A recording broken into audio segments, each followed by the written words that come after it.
Okay lang. Thank you, Aldrin. Were you able to meet all your instructors? Very active sila sa chat.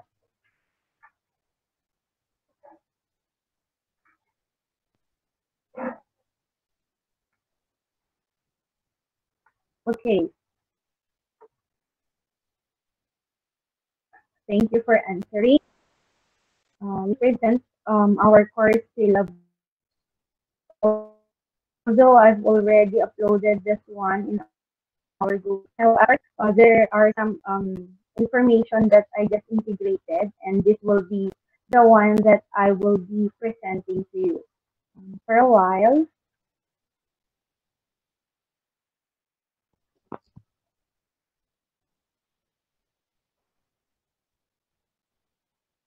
Okay, now can you see my screen? Yes, ma'am. Okay, thank you. So our yeah, teaching GMR well, tama. So the first code is EEDM05. Sorry, this is 05. Ayan, wait pa lang siya. Teaching good manners and right conduct. So the course description of this subject has been listed on a specific CHED memorandum order. I just forgot the specific number. I don't know if it's number 76. Yeah, 76 yata, CHED memorandum order. Okay, let me read the course description. Anchored on the essential components of personhood that deals with interpersonal relationships which allow harmony with oneself, with others, and the environment, this course will highlight the fundamental rules and operations of learner, which are necessary of the formation of character that embraces the core values of makajos, makatao, makabasa, at makikasan. So, the points of discussion for this entire course, no, will be revolving on these different core values. And I believe you have also your personhood subject yata in your senior high school. So, paano your board idea regarding personhood. Okay, this is a three. And based on this course description, we have the following target outcomes. So, number one, identify the development of, ayan, in our case, in the Philippine educational system, we could see the different transition of the word GMRC. Meron tayong GMRC, ESP, meron din tayong values education.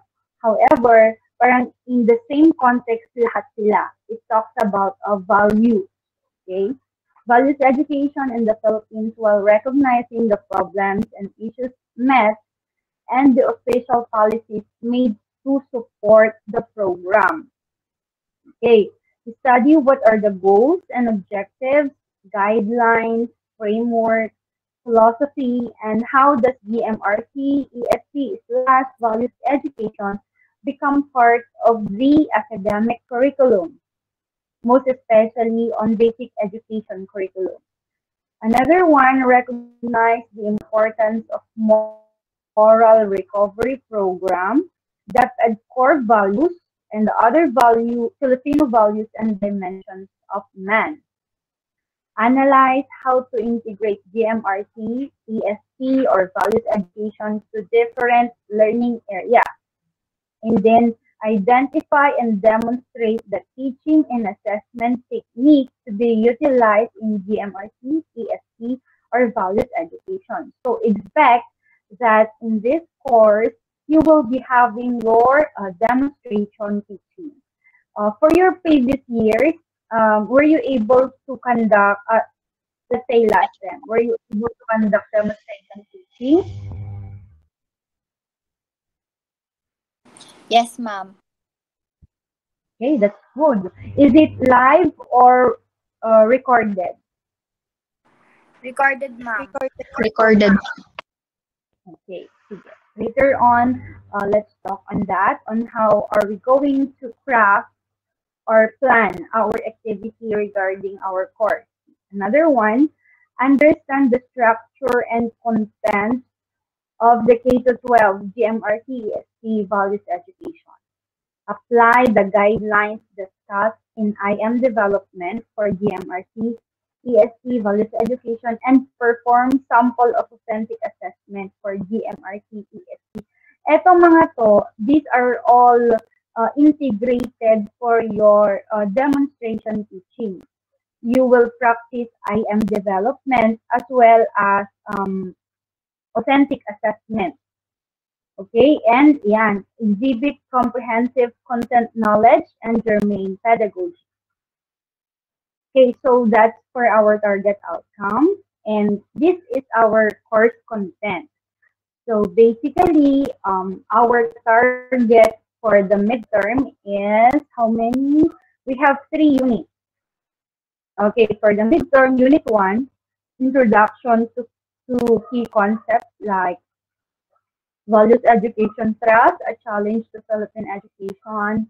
We will also be discussing the DEX values education framework, the theoretical foundation in the study of values, as well as the different Filipino values, and subsumed to that is moral recovery program, building a people, building a nation, some Filipino cultural values. And for Unit 3, papasok na dyan ang DepEd core values. And then the different values education strategies and techniques that should be reflecting, after natin ma-discuss ito, dapat makita natin siya dito sa inyong demonstration teaching. Hindi porket magde-demo ka, you will choose your gusto mong activity. It's okay that you choose your own activity, but you must know how to relate it on the different values education strategies that we will be discussing. And then we will also be discussing the strengths, issues, as well as the challenges in teaching a values education or GMRC or ESP. Yan.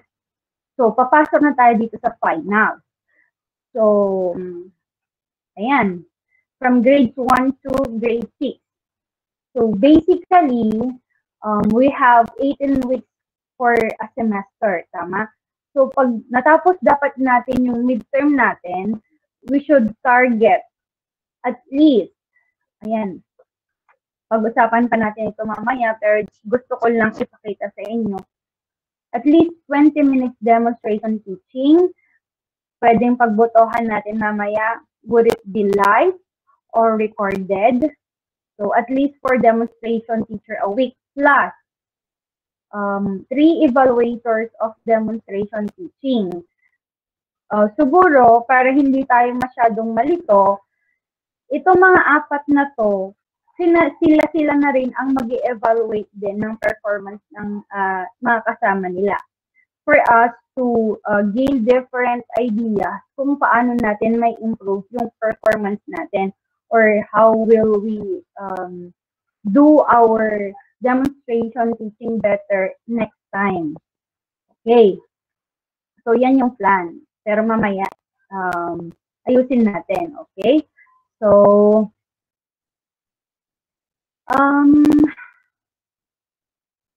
pakita ko na rin yung possible course requirement.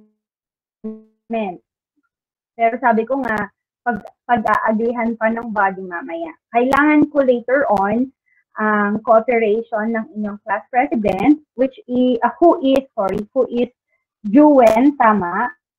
Si Juen, at saka, sino ang inyong class secretary?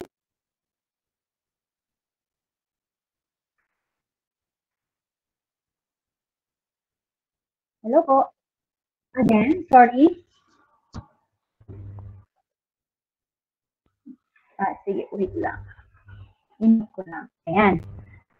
Later on, kailangan ko yung tulong nila for facilitating kasi kailangan natin siyang pag-usapan para I could guarantee your commitment in doing the task.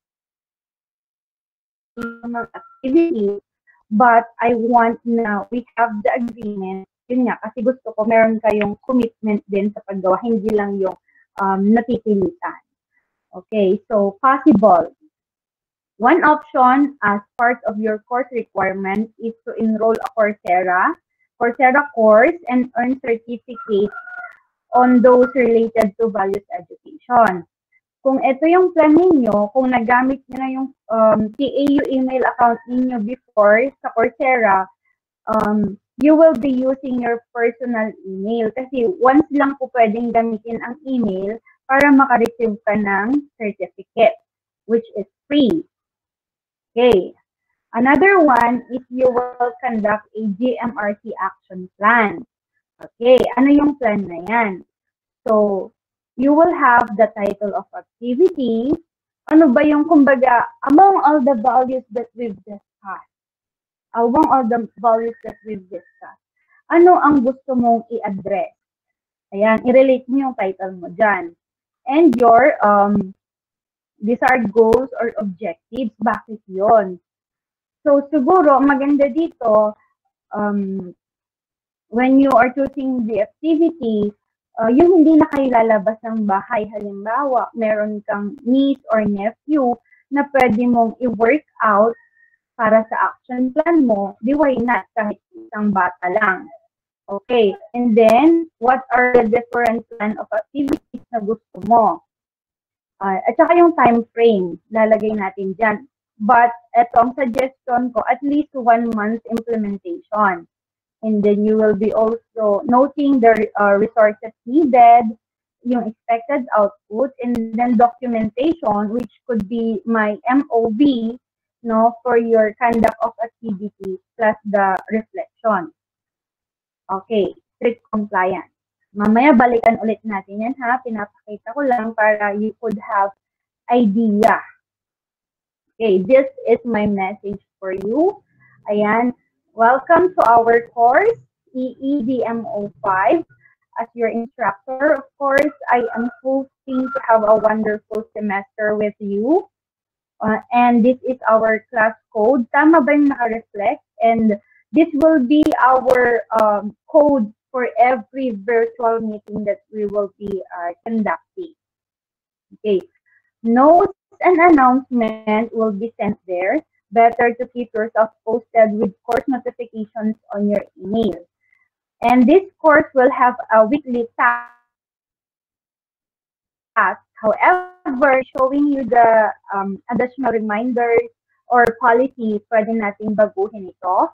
And at times to be facilitated by synchronous virtual face-to-face meeting using Google Meet.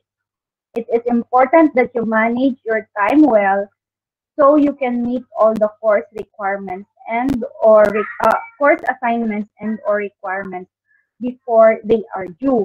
Gusto kong maglagay ng deadline kasi unlike before, na-try ko yung extend yung submission ng mga estudyante. The problem is, tumagal din ang pag-submit nila and nag-pile up yung mga work na kailangan nilang gawin. So, parang it's not a win-win situation for me as your teacher and for you as a student. Parehas na nagpa-pile up yung mga trabaho natin. Kumbaga, naipon-ipon na siya. So, for us to manage our time very well, mas maganda na we set due dates for ourselves para halimbawa ako din bilang inyong course instructor for GMRC, I will have more chance to provide a more immediate feedback based on your performance or based on your output. Okay? And if you wish to ask some queries about our course, don't hesitate to contact me using the provided contact below. If you will notice, I didn't indicate there my Facebook account. Although I am accessible for that, but I want that all formal means of communication shall be established or communicated through emails or using our Google Classroom. Ne? Mahirap kasi, or later on, gusto kong ipadaan nyo kay Juwen, ne? Kung may mga class concerns kayo para mapag-usapan natin. Iniiwasan ko kasi yung matabunan yung mga messages ninyo or outputs ninyo sa Messenger. Imagine, I am handling 6 classes.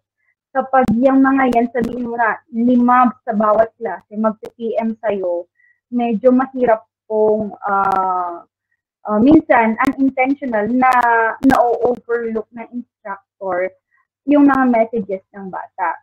So, para mas maganda yung mga formal means of communication natin, even the submission of output shall be facilitated using the Google Classroom. I really appreciate kung doon nyo po lahat isa-submit para hindi nawawala, hindi nagkakahalo-halo ang mga output.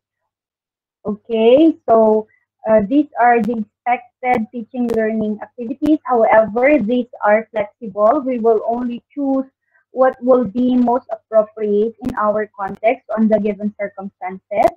Okay, lecture discussion using video recording.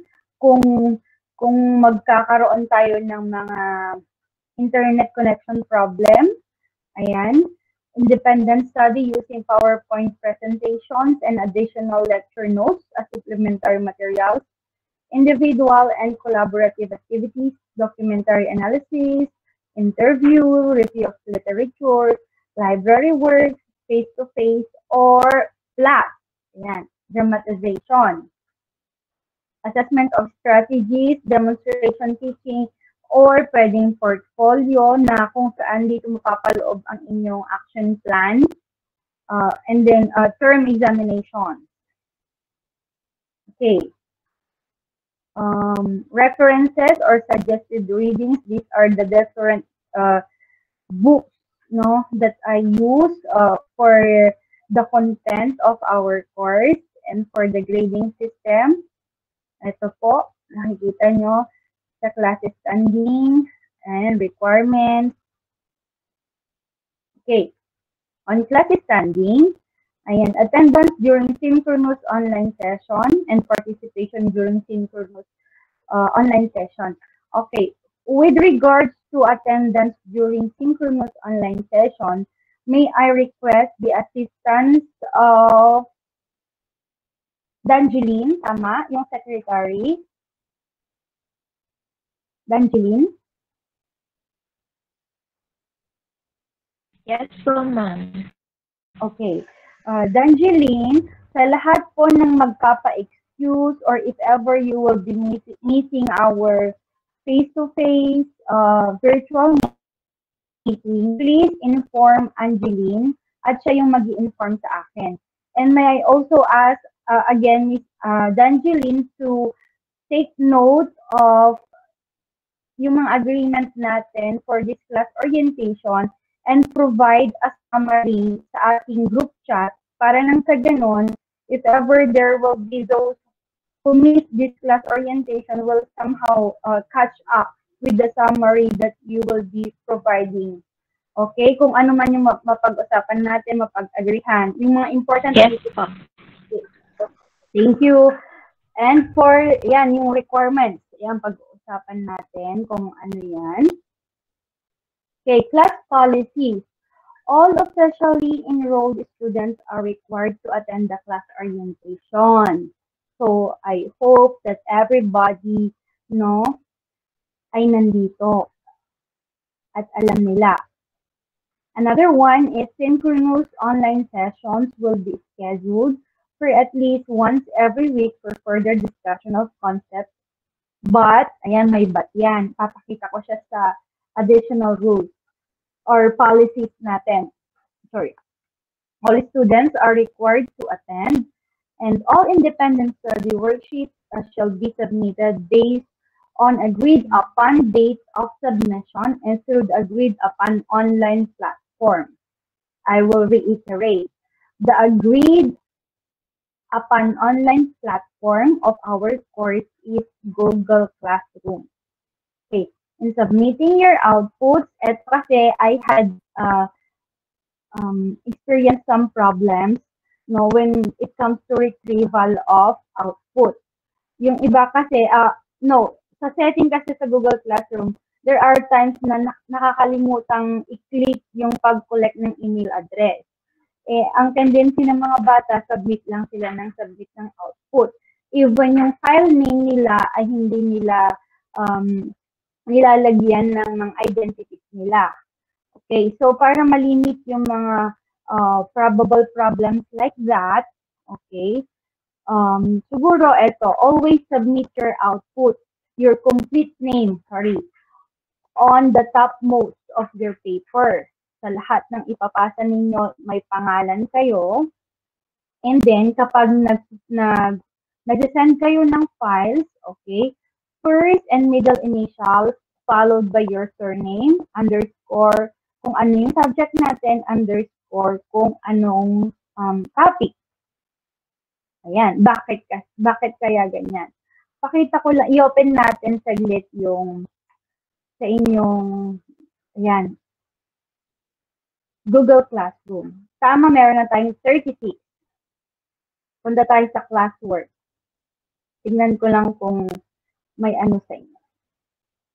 So, wow, 36 na daw ang nakapag-submit. Very good.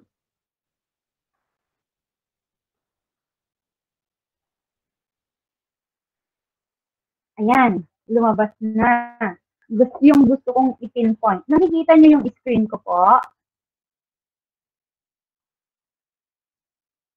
Please somebody answer kasi hindi makikita yung Google.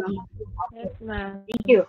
Okay, this is the look of our Google Classroom. Diba, nakikita nyo dito, 36 na ang nag-turn in. Ibig sabihin, lahat kayo nakapag-submit na. Pero when I have a quick glance ng mga output ninyo, si RJ turned in no attachment. Si Hazel Joyce, turned in no attachment. Pero si Wella Ann Calcito, turned in, tapos nakikita ko na agad yung kanyang output. Pag inopen ko yan, mapapanood ko na yung output ng video. Pero si RJ, kapag clinic ko, pardon na internet connection, medyo mabagal siya. Pag clinic ko yung output ni RJ, no files attached. Wala akong makikita kahit sabihin ni RJ na nakapag-submit siya. Okay. May other way para mahanap namin yan. Pero gusto ko sanang ma-address natin yung problem na yan. Kaya gusto kong gawin natin yung mga magandang measures para malinis. Later on sasabihin ko.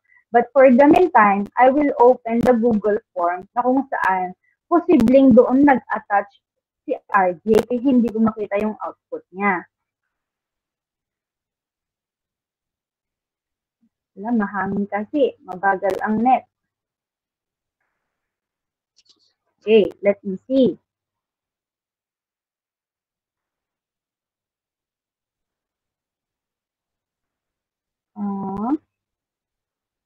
Ayan. So, nakikita nyo, mahalaga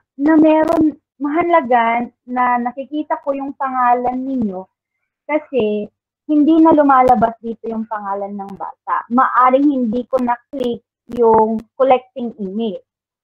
At least, kahit wala yun, kapag sinundan nyo yung file name na sinabi ko, I would know na merong output si RJ.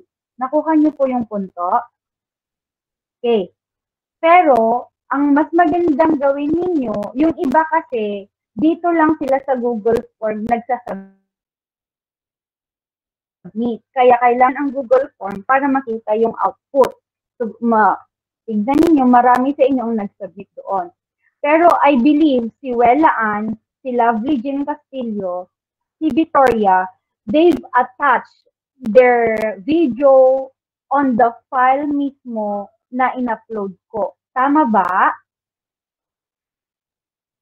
Please answer para ma-inform din natin yung mga klase ninyo. Victoria, Kerodian, on how did you submit your output?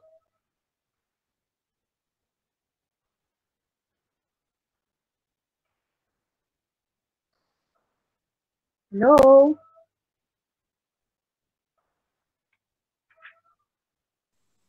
Yes po, ma'am. Okay. Or baka may pwede pong mag-share sa inyo ng ng way kung paano nila sinubmit yung output nila para nang sa ganon, yung other classmates ninyo ay ma-orient also kung ano ang dapat nilang gawin para nang sa ganon, kapag open pa lang ni teacher, alam na namin na turn in and yes, submitted din talaga. Kasi nakikita na namin yung possible output. Yung iba kasi, one problem is, nagsa-turn in sila, pero hindi talaga sila gumagawa ng output. Kahit tignan ko dito at tignan ko doon sa Google Form, ay wala kang makitang output. Kaya make sure that you will only hit the turn in button kapag talagang nagawa mo yung activity. Otherwise, magkukos yun ng problem, hindi lang sa'yo, kundi sa teacher. Okay. May I ask, sino ba yung malakas ang net dito? Victoria, excuse me Victoria, okay ba yung net mo dear? Yes po, ma'am. Okay. For the meantime, I will stop presenting. Tapos, I will ask you to present kung paano mo in-attach ang iyong output. Okay lang ba yon? Okay po, ma'am. Yeah. Oo. Pakita mo yun sa class. Okay, I will stop presenting now.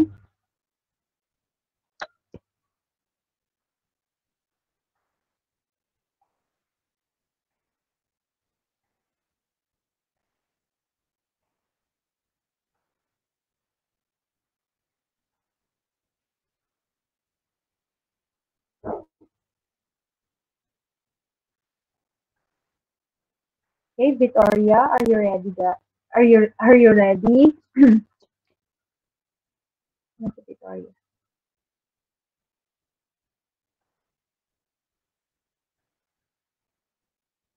Wala na yata siya.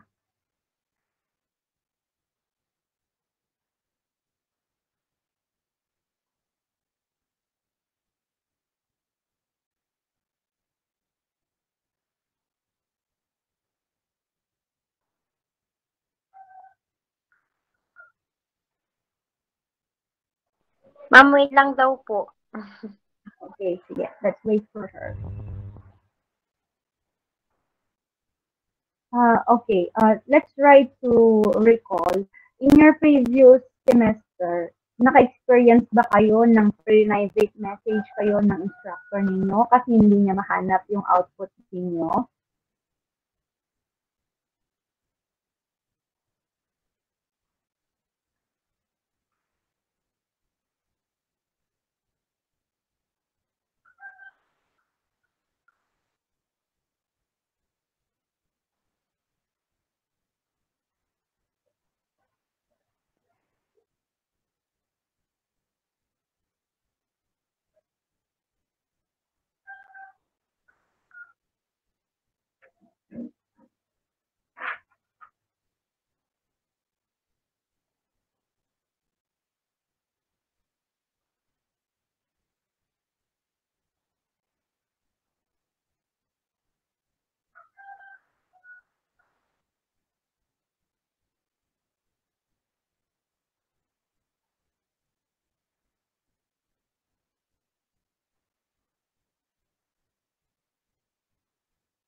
Ayan, dito. Saan na siya? Ma'am, nakikita po ba? Nawala naman na dear. Ayan, okay na. Ay, anong Okay na siya. Pwede po i-unsubmit ko lang po saglit. Sige. Try mo kung pwede.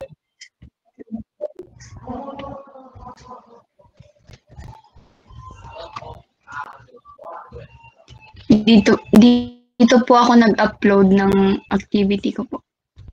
Okay. Ayan, take note guys ha. Tapos browse.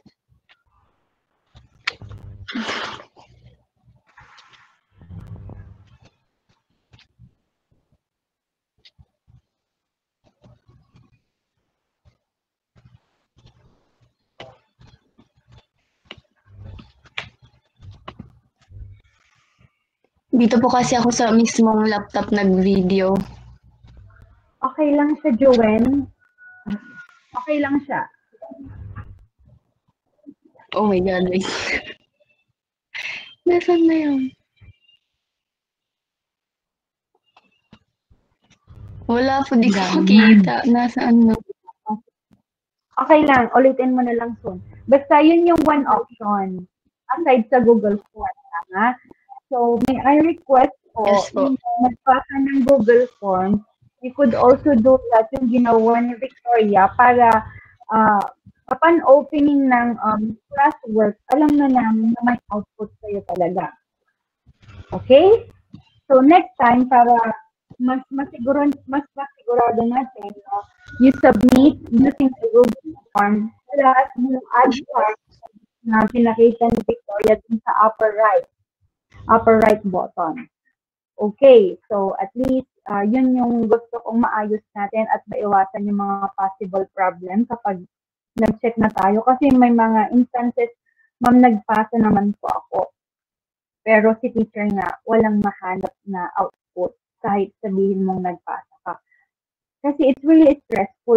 Alam ko rin yung difficulty on your part na nagawa mo na nga, nag-comply ka na nga, pero bakit nung hinanap ng teacher ay wala. Okay? So, asa na yun? I'll be presenting.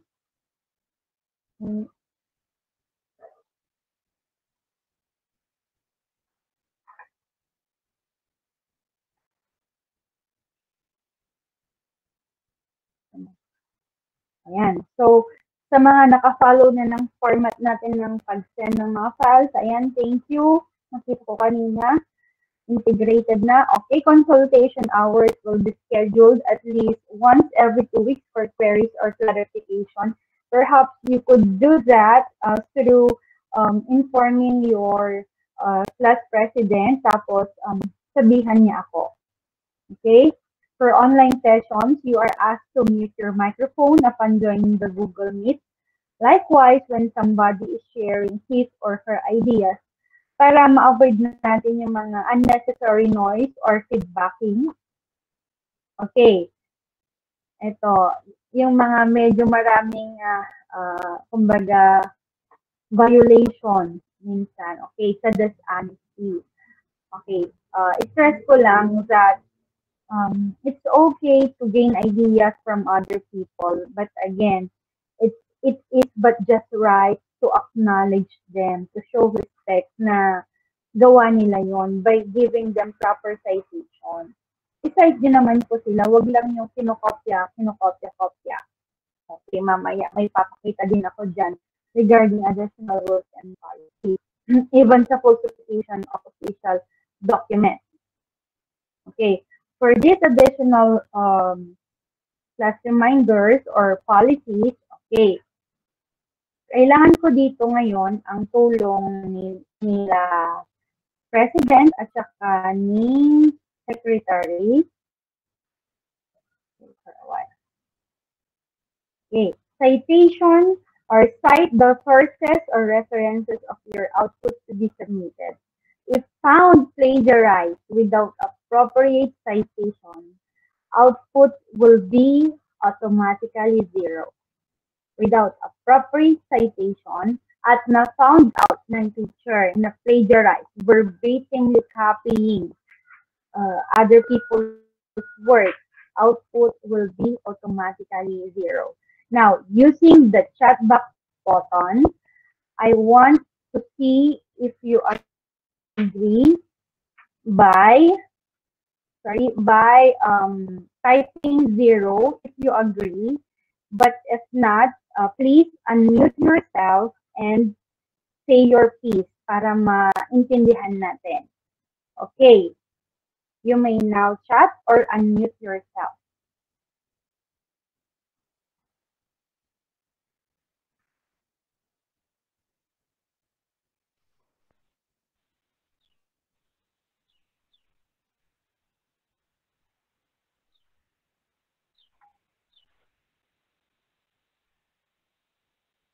Okay, thank you very much. I think majority of the class agreed on that policy. Okay, another one. Outputs shall all be submitted in Google Classroom. Again, outputs shall all be submitted in Google Classroom. It would be for yun, for more organized filing of outputs and more ease access of outputs. No? Late submission will be allowed with at least, ayan, 2% or kung gusto ninyo, pwede nyong taasan, no? To be agreed upon during class orientation, deduction of the highest possible score. For instance, ang highest possible score natin ay 20.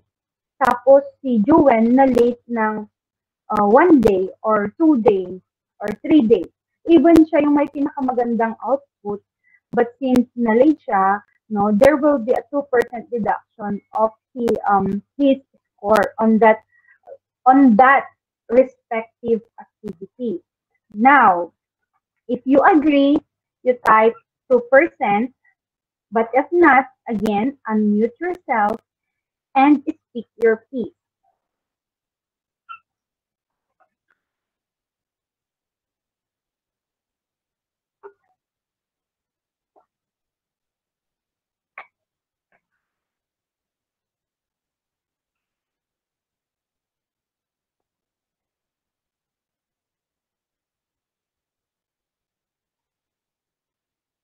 Hello po. Wala nagta-type. Wala din nag-unmute. Hindi ko alam kung saan kayo doon.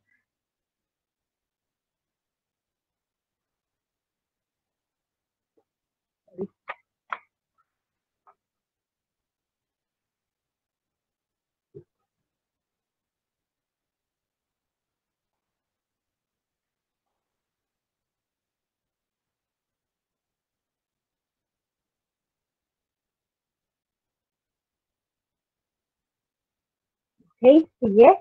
It seemed that you agreed. So, Miss Secretary, take note of that, yung mga pinagbotohan natin. And then, just a reminder, press the turn in button only when you are truly done with the activity. Okay, another one. Ito yung regarding sa class meeting. Let's schedule the class meeting. Okay, our scheduled day for our class meeting will be every Monday. Okay, but you have your option there. Ano yung option doon? Letter A, 2 consecutive weeks of once a week virtual face-to-face every Monday, same time. And then the third week will be your activity week. Okay, so paano yan? Dalawang beses tayong mag-meet. Dalawang magkasunod na week tayong mag-meet ng Monday na pure lecture. Walang activity. At ang activity ay ibibigay pa lang sa third week. Doon ko ibibigay lahat ng activity, pero wala tayong lecture discussion. It's your activity week. Parang time nyo rin para makapagpahinga at makafocus lang sa paggawa ng activity. Or another option for letter B, pwedeng 2 consecutive na activity weeks. Okay, 2 consecutive na activity weeks if majority of the class had a bandwidth problem. And on the third week, it will be our virtual discussion that would be Monday and Wednesday. Okay, so pag-isipan nyo yan. Kapag agree ka doon sa letter A na 2 consecutive lecture discussion, and on the third one ay activity week, type A on the chat box. But if you prefer to have 2 consecutive activity weeks and then 1 week na virtual meeting, you hit letter B on your keyboard. Okay, I will give you 2 minutes to think on that. .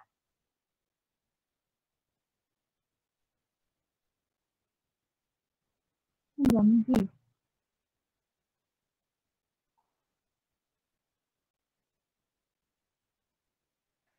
Okay, pag-isipan ninyo.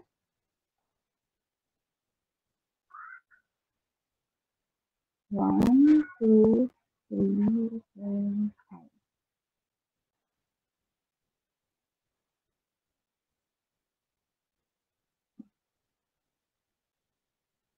One, two, three, four, five.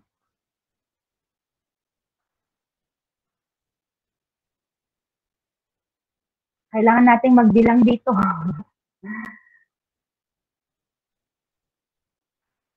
Danjeline, pakibilang ha.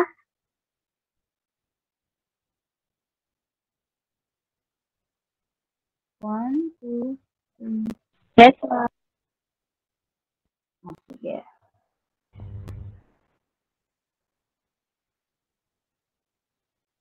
Ay, nakalimutan kong i-press yung record button.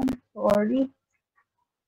Would it be okay kung i-record ko po yung meeting natin? Patapos na, nakalimutan ko na naman. Okay lang po na i-record yung meeting natin. Okay lang May po, I have ma'am. your consent? Yes, ma'am. Okay lang po. Thank you. Yes, ma'am. Thank you.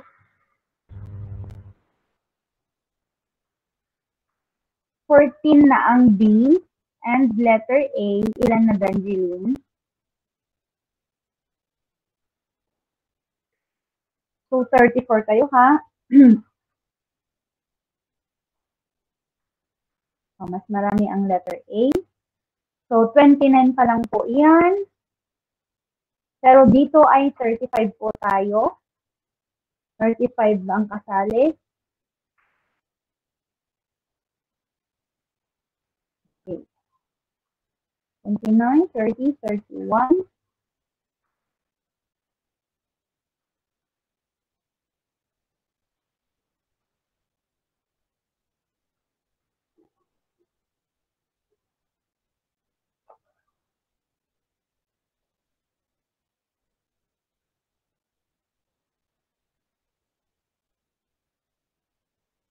Oh no. Hindi siya makaka-join.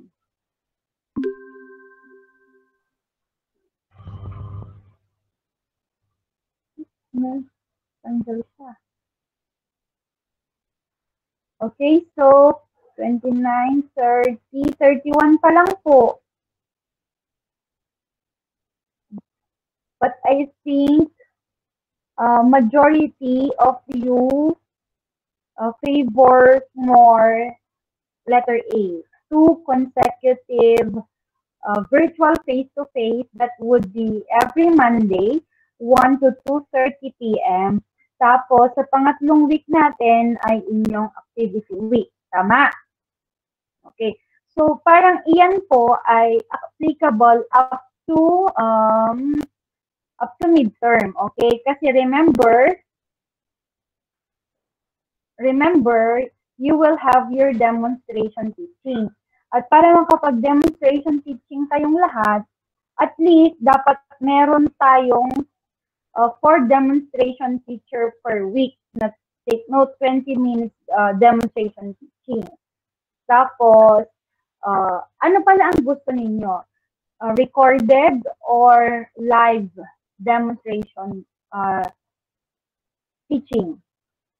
Please type live kung gusto nyo ng live. Type recorded kung gusto nyo ng recorded. Bilis nila. Okay, so recorded. The flow will be, papanoorin natin ngayon, papanoorin natin yung performance nila, and then yung mga demonstration teacher din natin for that will at least provide an evaluation sa performance nila. Okay. And another one. Eto, how about yung sa rubric na gagamitin natin dito, ibibigay ko pa lang soon. Magka-craft pa ako ng mga possible rubric na pwede natin gamitin as an evaluation tool sa inyong demonstration teaching. But the content of your demonstration teaching will be lifted using or will be lifted from the curriculum guide mismo. Kunin natin doon yung mga standards na halimbawa, ano ba yung mga expected competencies and standards expected of grade 1 students, grade 2, grade 3, hanggang grade 6. Okay. Now, for the course requirement, okay, eto muna, pag-usapan muna natin kung Coursera or action plan. Tapos, pag nagpili na kayo kung Coursera or action plan, pwede natin ano yung further details so nakapag-decide na kayo. Okay. Ano ang preferred ninyo? I will give you 2 minutes to think kung ano ang gusto ninyong gawin. Will you do Coursera and earn a certificate? Or will you do an action plan and have a documentation kung paano nyo po siya nagawa? Okay, pag okay kayo sa Coursera, you type Coursera. Pag okay kayo sa action plan, i-type nyo action plan. Tapos, bilangin natin.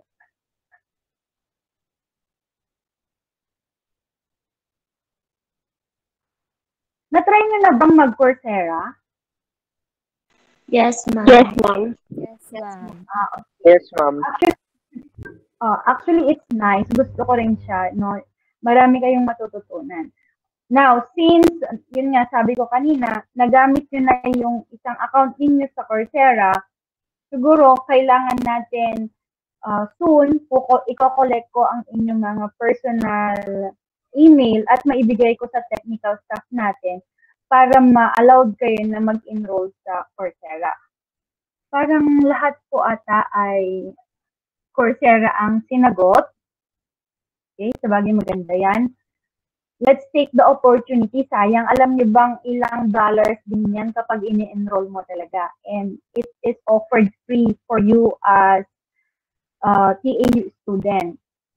Okay? So, Miss Secretary, take note of that. Yung Coursera po ang pinili natin. And let me just check kung meron pa. Ayan, I think it is being practiced naman in your different classes. Use decent clothes and words during your face-to-face virtual meetings. And when communicating with your course instructor, ayan, kasi hindi naman lahat ng estudyante ay kakilala namin. Yung iba, there are those students kasi na nakikipag-communicate sa amin na sinasabi agad ang concern nila. Hindi pa namin kabisado kung sino ba sila, anong course, anong subject ba yung tinuturo namin sa kanila, mga bagay na ganyan. So, sorry for the noise. Ayan, may crowing rooster dito.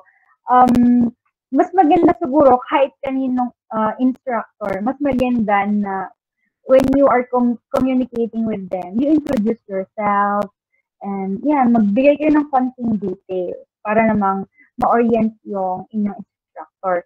And then, another one, ito, in the case of Dangeline, ayan, sa kanya nyo po ibibigay yung mga details. Halimbawa, na hindi ka makapag-attend ng ating face-to-face meeting kasi it is being noted for your class participation and attendance also. And if you have concern as a class, may I ask your class friend, take note of that, and then i-communicate niyo po sa akin. Okay, do you have any more questions? That's for our course orientation. May tanong po. I will not be asking reporting, pero kung gusto nyong mag-present at gusto nyong mag-report, okay, why not? Diba? Plus factor, kung gusto nyo, pero okay lang kahit hindi. Okay? Kailangan ko pa bang magpa-open dito sa plus factor? Sa akin, okay lang kahit hindi.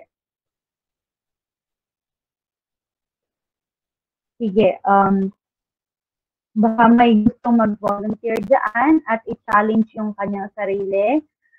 It would be included for your class participation. You write letter V, you hit letter V on the chat box kung gusto mong mag-volunteer as reporter.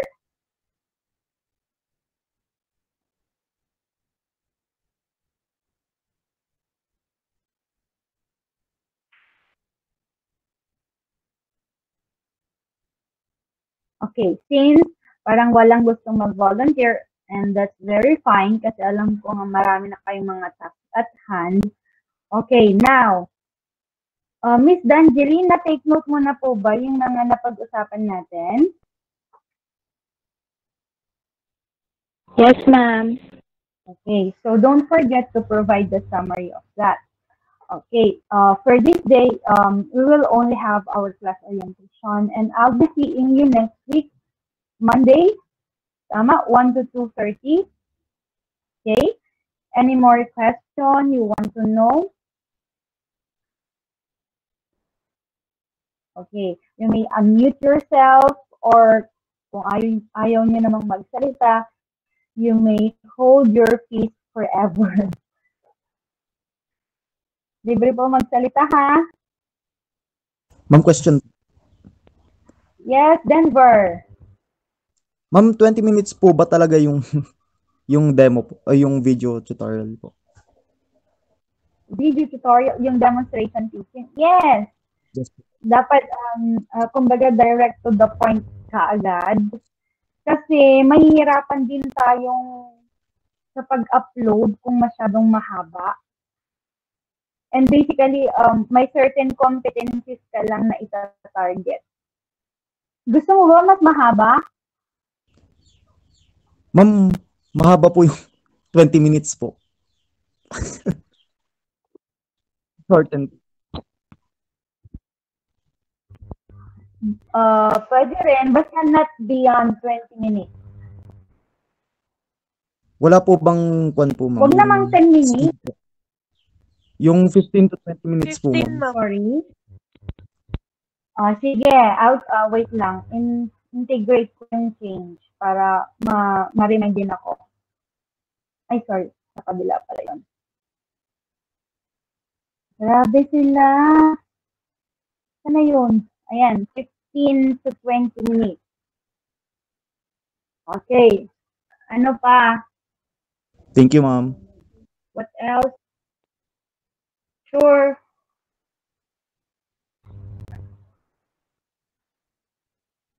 May concern pa po?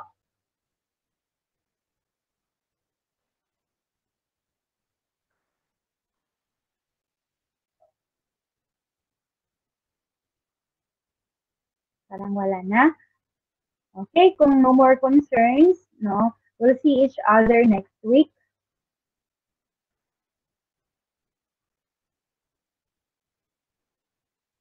Nagpaparika. Siyempre, dear, kasama ng, sorry mga na-mention, kasama ng inyong demonstration teaching ay ang LT. And yung format niyan ay siguro pag-usapan lang natin after the midterm. Medyo matagal-tagal pa naman. Kasama talaga ang LT.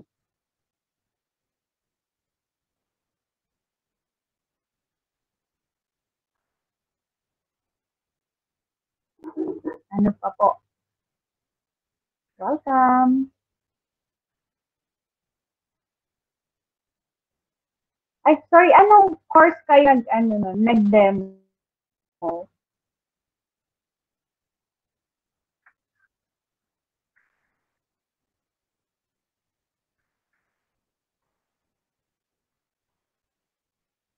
Hello?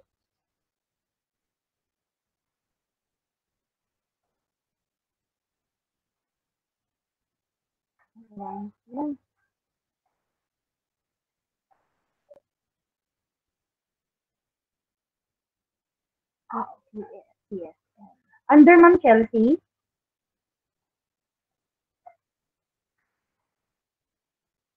Kay Sir Noel Petero po. Okay. Kay Sir Noel. Marami na pala. Okay, so kayang-kaya nyo na yan. Maganda rin sana yung action plan, pero yung action plan na isa, pero ang sinus nyo ay Coursera, maganda rin naman kasi very relevant, no? Makaka-gain kayo ng knowledge from mga respected universities global. Okay, may tanong pa po.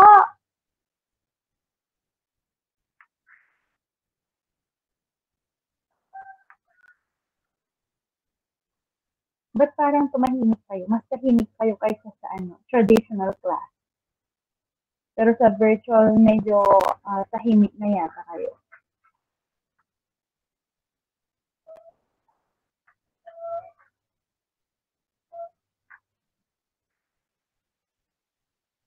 Okay, if you have no more question or anything you want to say, okay, thank you very much. Good afternoon. We will be seeing each other next week. You may leave Thank you, now ma'am. our Thank you, ma'am. Thank you, ma'am. Thank you po. thank you po. Welcome. Bye, ma'am. Thank you po. Okay, bye. Thank you, ma'am. Don't forget to fix your output in the Google Classroom, ha? Yes, ma'am. Yung mga no attachment. Noted, ma'am. Okay. Sige, sige. Bye.